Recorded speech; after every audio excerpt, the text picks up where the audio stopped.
الحمد لله وكفى وسلام على عباده الذين اصطفى أما بعد أعوذ بالله من الشيطان الرجيم بسم الله الرحمن الرحيم ولو أن أهل القرى آمنوا واتقوا لفتحنا عليهم بركات من السماء سبحان ربك رب العزة عما يصفون وسلام على المرسلين والحمد لله رب العالمين اللهم صل على سيدنا محمد وعلى آل سيدنا محمد وبارك وسلم.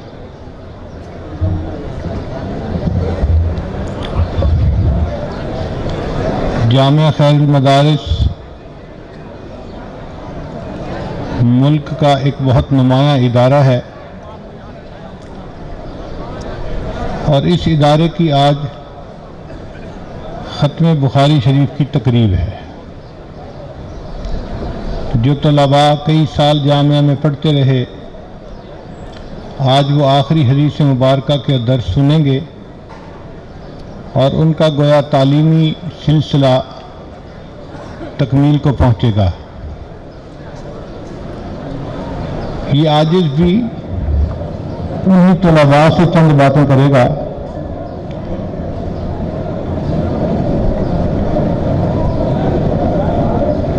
اس دنیا میں مختلف چیزوں سے نفع اٹھانے کے طریقے مختلف ہیں. پانی سے نفع لینے کے طریقے اور ہیں، آگ سے نفع لینے کے طریقے اور ہیں، مٹی سے نفع لینے کے طریقے اور ہیں. ذہن میں ایک سوال پیدا ہوتا ہے کہ اللہ رب العزت جو اس کائنات کے خالق اور مالک ہیں، جن کے پاس ساری کائنات کے خزانے ہیں، وَلِلَّهِ خَزَائِنُ السَّمَاوَاتِ وَالْأَرْضِ، تو اللہ تعالیٰ کی ذات سے فائدہ لینے کے طریقے کیا ہیں؟ اس بات کو سمجھانے کے لیے ہمارے آقا اور سردار حضرت محمد مصطفیٰ احمد مجتبیٰ صلی اللہ علیہ وسلم دنیا میں تشریف لائے اور نبی علیہ السلام نے یہ بات سمجھائی کہ لوگوں، اگر تم اللہ تعالیٰ کے حکموں کو مانو گے اور احکام خداوندی کے مطابق زندگی گزارو گے تو تم اللہ تعالیٰ کے خزانوں سے سب سے زیادہ نفع لینے والے بندے بن جاؤ گے. چنانچہ جو انسان نیکی پہ زندگی گزارتا ہے وہ اللہ تعالیٰ کی مزید نعمتوں کا حقدار بن جاتا ہے، اور جو انسان گناہوں کے راستے کو اپنا لیتا ہے وہ اپنے ہاتھوں اپنی زندگی کو برباد کر لیتا ہے.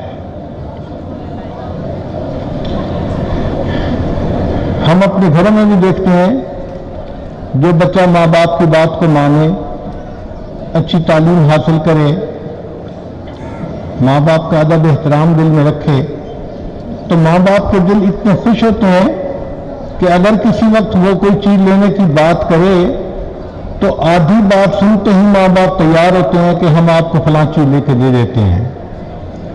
اور اگر کوئی بچہ ضدی ہو، بات نہ مانتا ہو، پڑھائی میں توجہ نہ دیتا ہو، ماں باپ کے دل دکھاتا ہو، وہ اگر کہے کہ جی مجھے فلاں چیز چاہیے تو ماں باپ اس کی بات سنی انسنی کر دیتے ہیں. بالکل اسی طرح جو انسان نیکی کی زندگی گزارتا ہے وہ جب اللہ رب العزت کے در پر آ کر کچھ مانگتا ہے تو اس کی دعا اسی وقت قبول فرما لی جاتی ہے. اور جو بندہ اپنے نفس کی پوجا کرتا ہے، گناہوں بھری زندگی گزارتا ہے، اگر وہ اللہ تعالیٰ سے دعائیں مانگتا بھی رہے تو اللہ تعالیٰ پھر اس کی دعاؤں کو اس طرح پورا نہیں فرماتے. لہذا وہ انسان جو اللہ تعالیٰ کے خزانوں سے سب سے زیادہ فائدہ پانے والا ہو، یہ وہ انسان ہے جو شریعت کے مطابق زندگی گزارتا ہے. طلباء اپنا دورہ حدیث مکمل کرنے کے بعد اپنے گھروں کو جائیں گے. ان میں سے کچھ ایسے ہوں گے جو مدارس میں پڑھائیں گے، کچھ اپنا روزگار کا سلسلہ شروع کریں گے، تو ان کو زندگی کی حقیقتوں سے واسطہ پڑے گا. کئی ایسے بھی ہوں گے کہ جو نیکی تقویٰ پر بنے رہیں گے، اور کچھ ایسے بھی ہوں گے کہ جو پھسلیں گے، کمزوری دکھائیں گے، تو ان کو ایک بات سمجھانی ہے کہ اگر ہم چاہتے ہیں کہ اللہ تعالیٰ ہمیں عزتوں پر زندگی عطا فرمائے تو عزتیں ہمیں شریعت پر عمل کرنے میں ملیں گی، اور اگر ہم شریعت کی خلاف ورزی کریں گے تو ہمیں ذلت کا منہ دیکھنا پڑے گا۔ چنانچہ حدیث پاک میں ہے ان اللہ جعل العزت والوقار لمن تابع امری، کہ جو بندہ میرے حکم کی پیروی کرے گا اللہ نے اس کے لیے عزت اور وقار کو لکھ دیا ہے۔ وجعل الذلۃ والصغار علی من خالف امری، اور جو بندہ میرے حکم کی مخالفت کرے گا اللہ نے اس کے لیے ذلت کو اور چھوٹے پن کو لکھ دیا ہے۔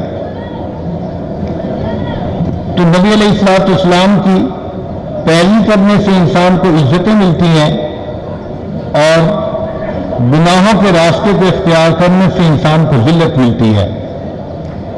اور معاملہ ہمارا ہے کہ ہم کس راستے کو اختیار کرتے ہیں۔ عام طور پر دیکھا یہ گیا ہے کہ ہم ظاہر میں نیکی کی زندگی بھی گزارتے ہیں مگر 100% گناہوں سے توبہ نہیں کرتے۔ تو جب تک ہم 100% گناہوں سے توبہ نہیں کریں گے ہم اللہ کے مقبول بندے نہیں بن سکیں گے۔ اللہ کا مقبول بندہ وہی ہوتا ہے جو 100% گناہوں سے توبہ کر لیتا ہے۔ اس کی مثال آپ یوں سمجھیں کہ اگر شریعت کے اندر کل 100 گناہ ہیں، ایک بندہ 50 گناہ چھوڑ دے ابھی بھی گناہوں کا ارتکاب کرنے والا، 60 چھوڑ دے، 70 چھوڑ دے، 90 چھوڑ دے، 95 چھوڑ دے تو ابھی بھی وہ گناہوں کا ارتکاب کرنے والا ہی کہلائے گا۔ جب تک 100 کے 100 گناہوں سے توبہ نہیں کرے گا وہ بندہ گناہوں سے پاک نہیں کہلائے گا۔ تو ہمیں اللہ تعالیٰ کی اگر مدد حاصل کرنی ہے تو ہمیں 100% گناہوں سے توبہ کرنی پڑے گی، پھر اللہ تعالیٰ کی مدد ہمارے ساتھ ہو جائے گی، پھر اللہ تعالیٰ مدد و نصرت کے خزانے کھول دیں گے۔ فرمایا وَلَوْ أَنَّ أَهْلَ الْقُرَىٰ آمَنُوا وَاتَّقَوْا، اگر یہ بستی دیسوں والے ایمان لاتے اور تقویٰ کو اختیار کرتے۔ تقویٰ کہتے ہیں کہ گناہ سے بچنا، گناہ کے موقع سے بھی بچنا۔ اللہ فرماتے ہیں اگر یہ ایمان لانے کے بعد تقویٰ اختیار کرتے لَفَتَحْنَا عَلَيْهِمْ بَرَكَاتٍ مِّنَ السَّمَاءِ، ہم آسمان سے ان کے لیے برکتوں کے دروازے کھول دیتے۔ تو اللہ تعالیٰ تو دروازے کھولنے کے لیے تیار ہیں، مگر جو ہم گناہوں کا ارتکاب کرتے ہیں ہم ان گناہوں کے دروازوں کو بند کر لیتے ہیں۔ اس کی مثال یوں سمجھیں کہ کسی جگہ پر بجلی کا پنکھا چل رہا ہے لیکن ایک بچہ بار بار اس کا بٹن بند کر دیتا ہے تو پنکھا تو بند ہو جائے گا۔ اسی طرح اللہ تعالیٰ کی رحمتوں کی بارش تو ہو رہی ہوتی ہے، ہم جب گناہ کا ارتکاب کرتے ہیں تو ہم گویا بٹن کو آف کر دیتے ہیں اور ان نعمتوں سے اپنے آپ کو محروم کر لیتے ہیں۔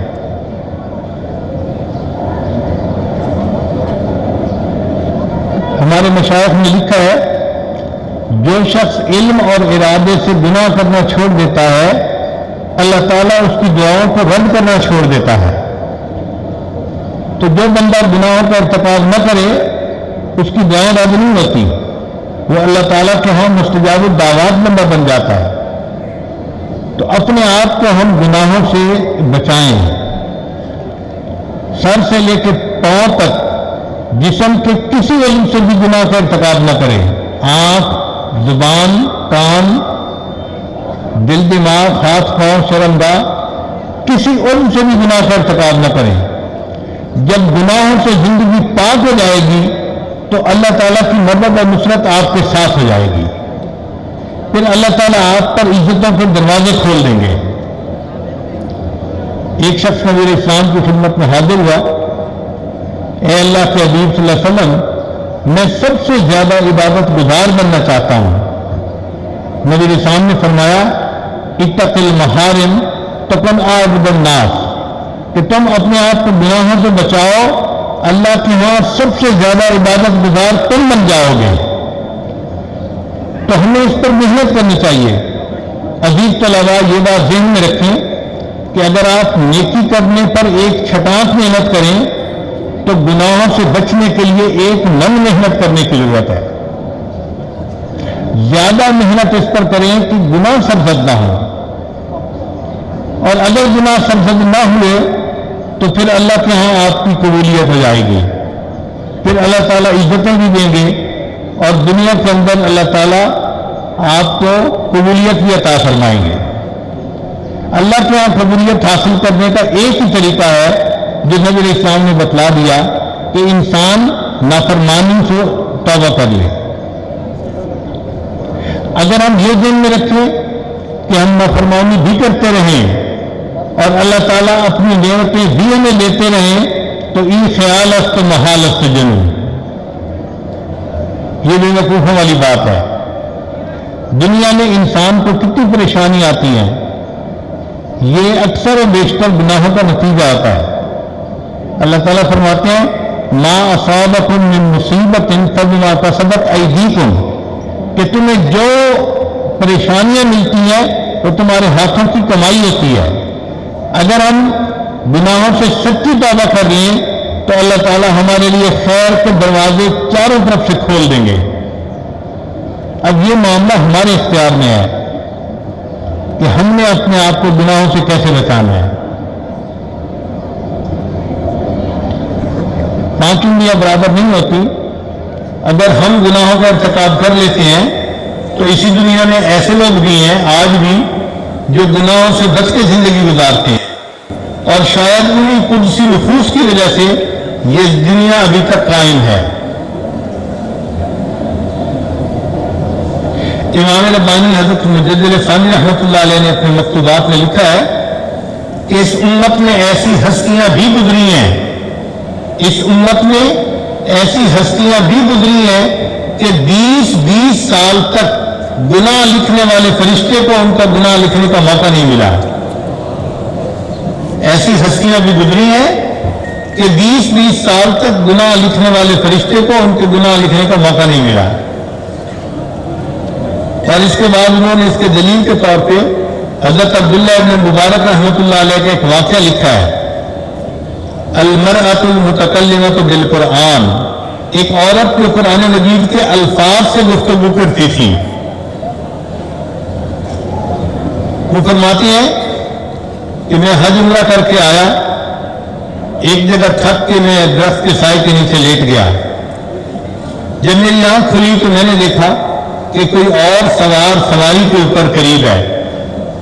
میں نے السلام علیکم کہا تو جواب میں انہوں نے کہا سلام قولا من رب الرحیم، یعنی سلام کا جواب تو دیا مگر اس کے جواب میں انہوں نے قرآن کی آیت پڑھی۔ وہ کہتی ہیں کہ میں بڑا حیران ہوا۔ بہرحال میں نے اس سے پوچھا کہ بھئی آپ کون اور یہاں کیسے؟ تو ایک عورت کی آواز آئی، اس نے کہا من یضلل اللہ فلا ہادی لہ۔ میں سمجھ گیا کہ یہ راستہ بھول گئی ہے اور اب یہ مجھ سے راستہ پوچھنا چاہتی ہے۔ میں نے اس سے پوچھا کہ آپ کہاں سے آ رہی ہیں؟ اس نے کہا وَأَتِمُّ الْحَجَّ وَالْعُمْرَةَ لِلَّهِ۔ میں سمجھ گیا یہ حج عمرہ کر کے آ رہی ہے۔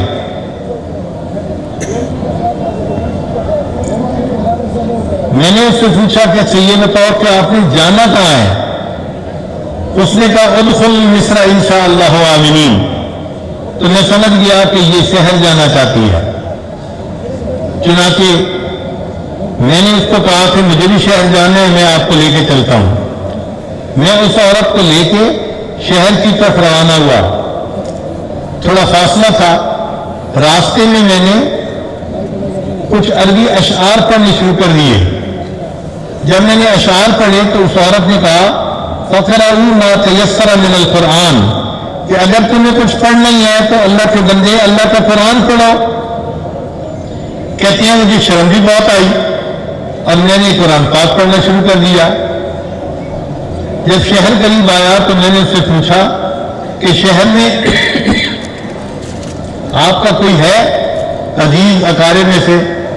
اس نے کہا المال والبنون زینت الحیات الدنیا.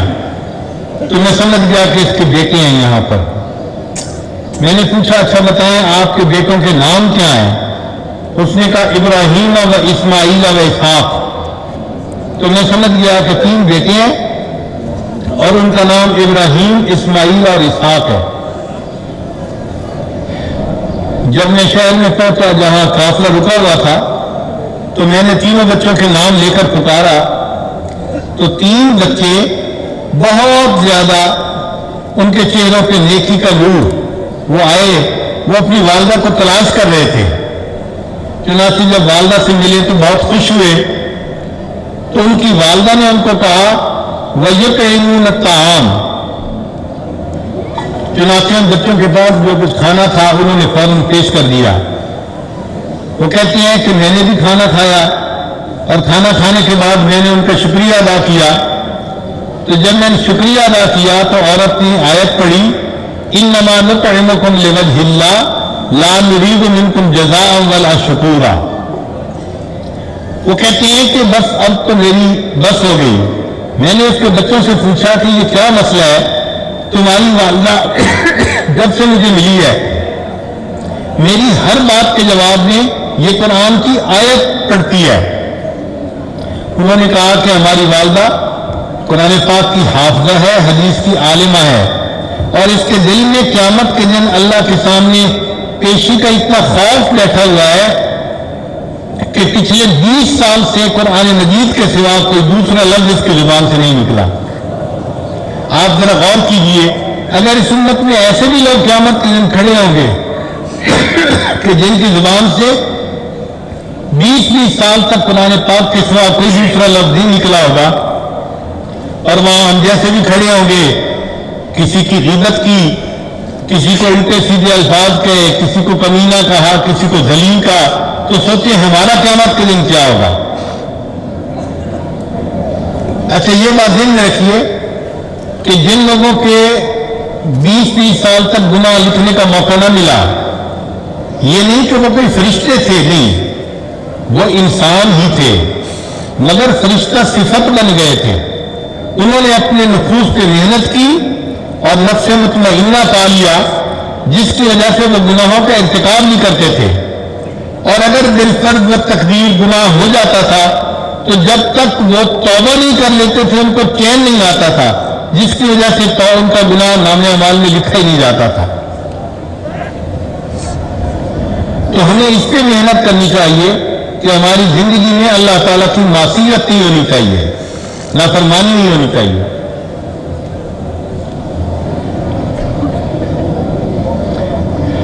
ہمارے سلسلہ عالیہ نقشبندیہ کے ایک بزرگ گزرے ہیں، حضرت خواجہ عبید اللہ احرار رحمۃ اللہ علیہ.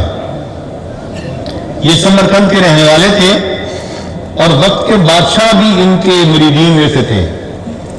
بہت بڑے مشائخ میں سے گزرے ہیں. وہ ایک عجیب بات فرماتے تھے، طلباء ذرا دل کے کانوں سے سنیں اور اس بات کو یاد رکھنے کی کوشش کریں. وہ فرمایا کرتے تھے جس شخص نے جو دن گناہوں کے بغیر گزارا، جس شخص نے جو دن گناہوں کے بغیر گزارا ایسا ہی ہے گویا اس نے وہ دن نبی علیہ السلام کی صحبت میں گزارا ہے. جس شخص نے جو دن گناہوں کے بغیر گزارا ایسا ہی ہے کہ گویا اس نے وہ دن نبی علیہ السلام کی صحبت میں گزارا ہے. تو اس پر محنت کیجیے کہ ہماری زندگی میں گناہ کا ارتکاب ختم ہو جائے، ہم اللہ تعالیٰ کی فرما برداری والی زندگی کو اختیار کرنے والے بن جائیں تاکہ اللہ تعالیٰ کے خزانوں سے فائدہ اٹھانے والے سب سے زیادہ ہم بن جائیں. یاد رکھیں کہ مومن کے لیے اس دنیا میں 2 جگہیں ہیں. اگر یہ اپنے نفس کا غلام بنے گا تو ذلت کی زندگی گزارے گا، اور اگر اللہ کا بندہ بن کر زندگی گزارے گا تو عزتوں کی زندگی گزارے گا. جو رب کی پوجا کرے گا وہ امام عالم بن کر زندگی گزارے گا، اور جو نفس کی پوجا کرے گا یہ غلام عالم بن کے زندگی گزارے گا. آپ دیکھیں بہت سارے نوجوان علم بھی پڑھا ہوتا ہے مگر ان کی حالت بری ہوتی ہے. کہیں ان پہ مسجد کے صدر صاحب روب ڈال رہے ہوتے ہیں, کہیں ان پہ کمیٹی والے روب ڈال رہے ہوتے ہیں. وہ کہتے ہیں جی میں کیا کروں, بس ہر طرف میرے لیے مشکلات ہیں. اصل میں کوئی ان کا مخالف نہیں ہوتا, ان کو ان کے نفس نے ہی ذلیل کیا ہوا ہوتا ہے. اگر وہ گناہوں کا ارتکاب چھوڑ لیں اور شریعت کی فرما برداری والی زندگی کو اختیار کر لیں تو انہیں کو عزتیں ملنی شروع ہو جائیں.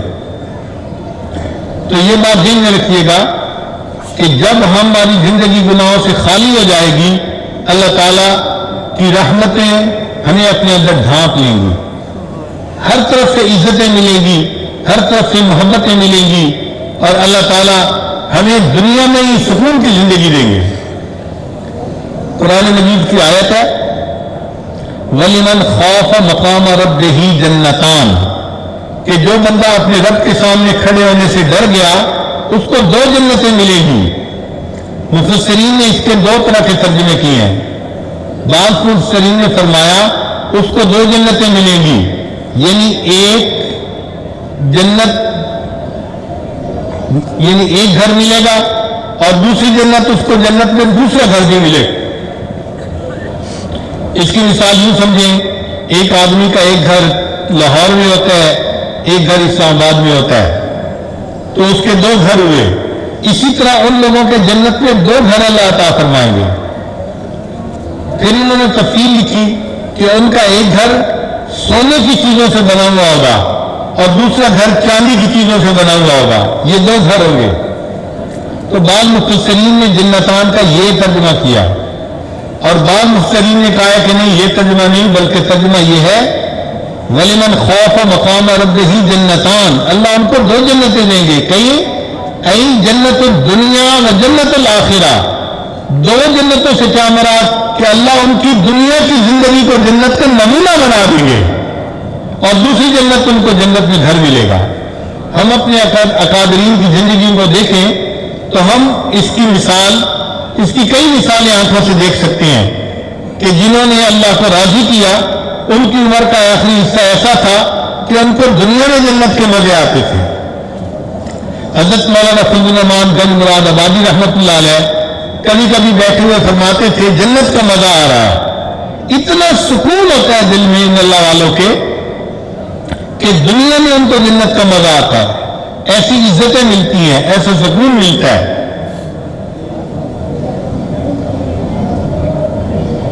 مفتی اعظم پاکستان حضرت مفتی محمد شفیع رحمۃ اللہ علیہ نے لکھا ہے کہ اللہ تعالیٰ نے جس بندے کو آخرت میں جو ٹھکانہ دینا ہو اللہ تعالیٰ اس کا نمونہ دنیا میں اس کو دکھا دیتے ہیں. جس کو جنت میں بھیجنا ہو دنیا میں اس کو ایسا سکون دیتے ہیں کہ وہ خود محسوس کرتا ہے کہ مجھے دنیا میں جنت کا مزہ آ رہا ہے. اور جب گناہ کرنے والا بندہ ہو اس کو دنیا میں ایسی پریشانیاں دیتے ہیں کہ وہ اپنی زبان سے کہتا ہے اس جینے سے تو مر جانا بہتر ہے.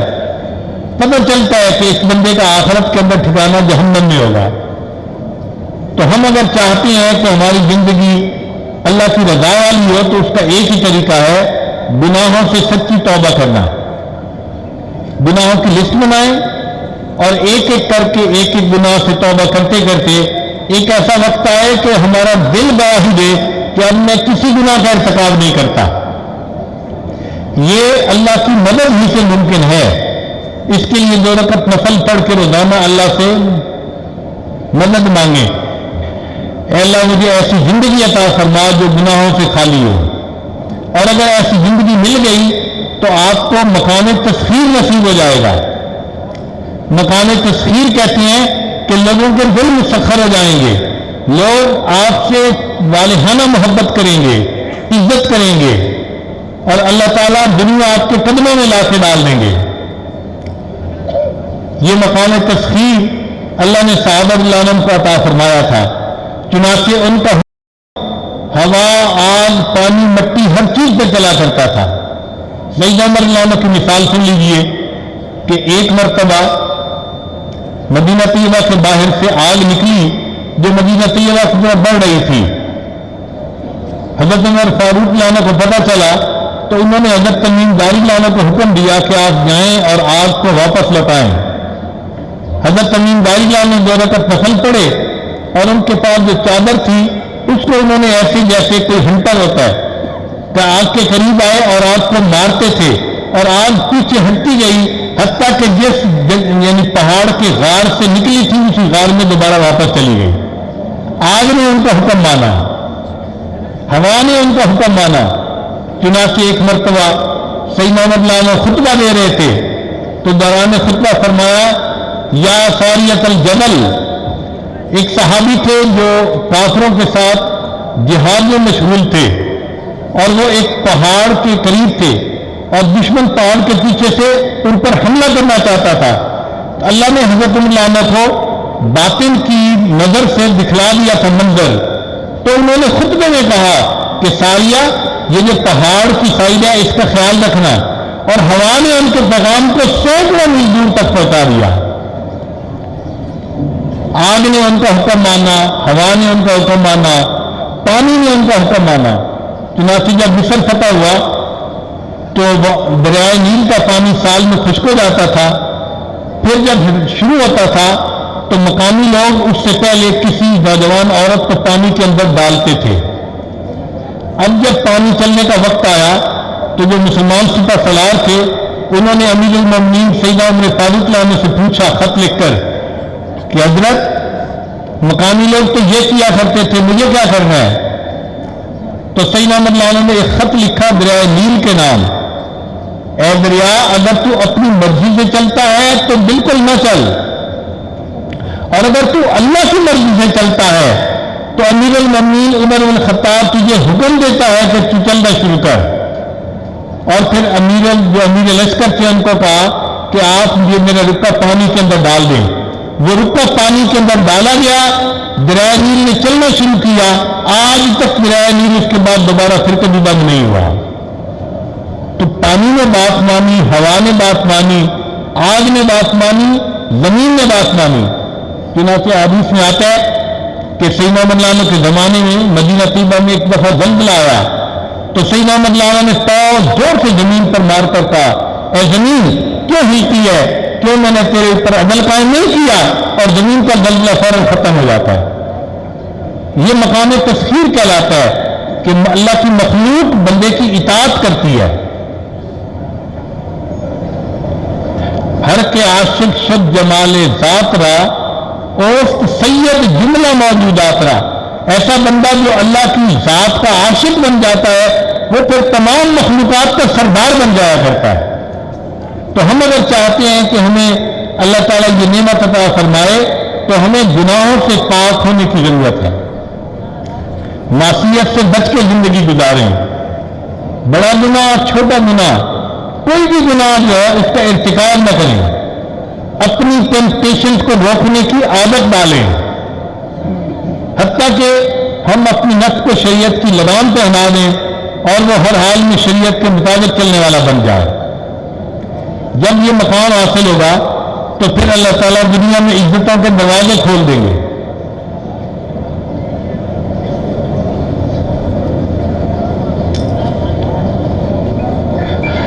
ہمارے اکابر علماء دیوبند کی زندگیوں کو آپ پڑھ کر دیکھ لیں کہ ان کی زندگیاں شریعت و سنت کے مطابق تھیں.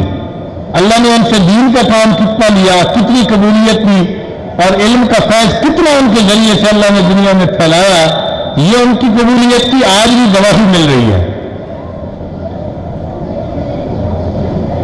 عابد کی یقین سے روشن ہے سادات کا سچا صاف عمل, آنکھوں نے کہاں دیکھا ہوگا اخلاص کا ایسا تاج محل. اخلاص کا تاج محل بنا کے چلے گئے دنیا میں. تو یہ بات ذہن میں رکھیے, یہ نقطہ سمجھنے والا ہے کہ ہم نے اپنی زندگی سے گناہوں کو ختم کرنا ہے. بس اس پر جتنی محنت کرنی پڑے کریں, آرزوئیں خون ہو, تمنائیں قربان ہو, لیکن اب تو اس دل کو بنانا ہے تیرے قابل مجھے. اے اللہ اب تو میں نے اس دل کو آپ کے شان کے مطابق بنانے کی کوشش کرنی ہے. اس پر ہمیں محنت کرنے کی ضرورت ہے.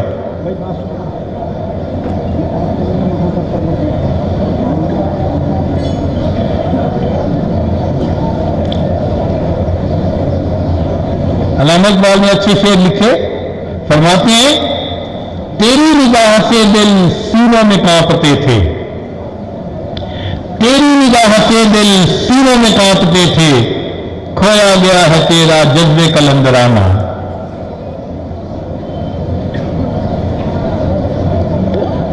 تعمیر آشیاں سے میں نے یہ راز پایا، اہل جنوں کے حق میں بجلی ہے آشیانہ۔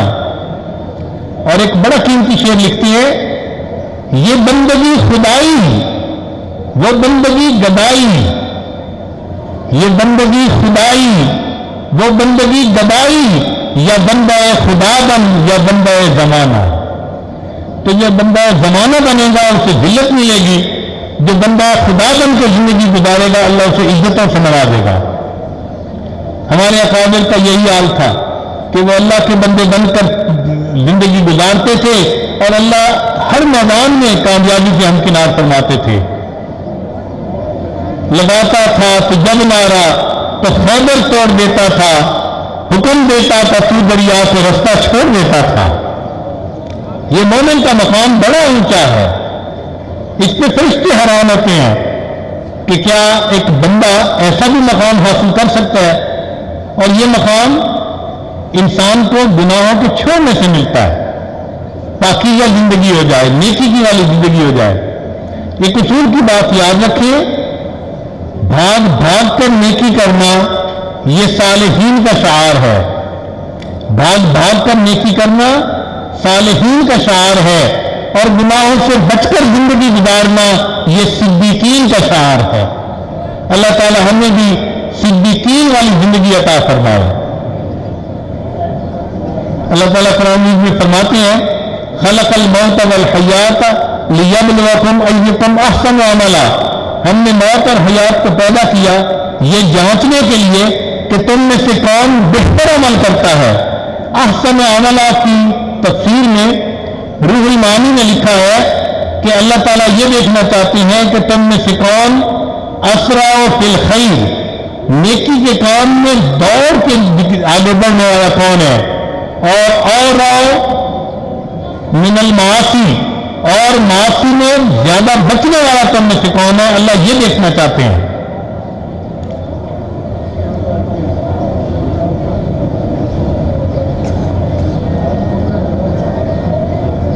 چنانچہ اگر ہماری زندگی گناہوں سے پاک ہو جائے گی تو اللہ تعالیٰ کی طرف سے ہمارے لیے عزتوں کے دروازے کھل جائیں گے، ہماری دنیا بھی بن جائے گی، ہماری آخرت بھی بن جائے گی۔ ہمارے آقا اور سردار نے ہمیں ایسا طریقہ بتایا کہ جس کے ذریعے سے انسان کی دنیا بھی بنتی ہے، آخرت بھی بنتی ہے۔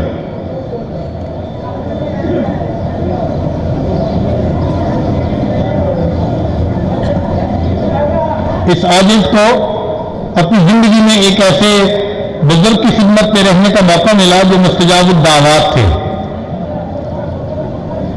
ہم ان کو دعاؤں کے لیے کہتے تھے اور چند دنوں کے اندر ان کی دعاؤں کی قبولیت اپنی آنکھوں سے دیکھتے تھے۔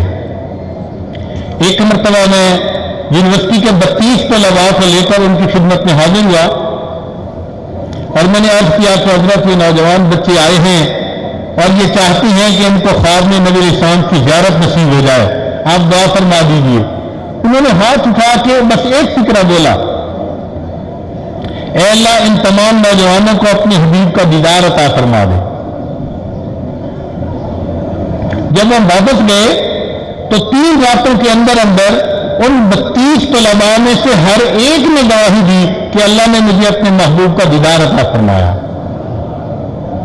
ایک مرتبہ مجھے موقع ملا تو میں نے ان سے پوچھا کہ حضرت آپ کو اللہ نے مستجاب الدعوات بنایا ہے، آپ کو یہ مقام کیسے ملا؟ تو جب میں نے ان سے یہ سوال پوچھا تو وہ مجھے فرمانے لگے، نام لے کر کہنے لگے کہ میں اپنے سردار کی نافرمانی نہیں کرتا۔ وہ نبی علیہ السلام کو آقا اور سردار کے نام سے پکارتے تھے، بہت ادب بہت احترام کرتے تھے۔ تو جب میں نے پوچھا کہ حضرت آپ کو یہ مقام کیسے ملا کہ آپ کی ہر دعا قبول ہوتی ہے، تو فرمانے لگے کہ میں اپنے سردار کی نافرمانی نہیں کرتا۔ اس میں کوئی شک نہیں کہ جو بندہ اپنے سردار کی نافرمانی چھوڑ دیتا ہے اللہ تعالیٰ پھر اس کو مستجاب الدعوات بندوں میں شامل فرما لیتا ہے۔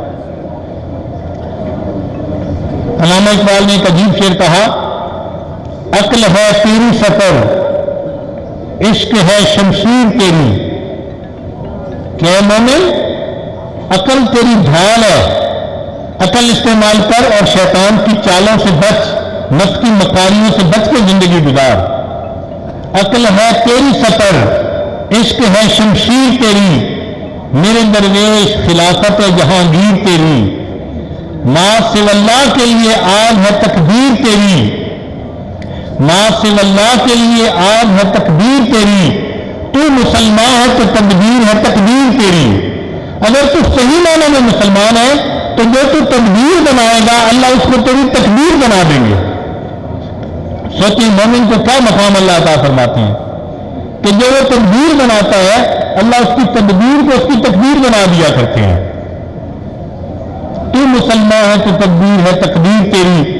اور پھر آخر کو تو بہت خوبصورت شعر کہا کہ محمد سے وفا تو نے تو ہم تیرے ہیں، یہ جہاں چیز ہے کیا لوح قلم تیرے ہے۔ تو جو طلباء آج بخاری شریف کی آخری حدیث پاک کا درس سنیں گے وہ اس نقطے کو بھی پلے باندھ لیں کہ ہم نے آج کے بعد اپنے محبوب صلی اللہ علیہ وسلم سے وفا کرنی ہے، ہم نے گناہوں سے سچی توبہ کر کے نیکی کی زندگی گزارنی ہے۔ اللہ تعالیٰ ہمیں نیکوکاری کی زندگی نصیب فرمائے۔ وآخر دعوانا ان الحمد للہ رب العالمین۔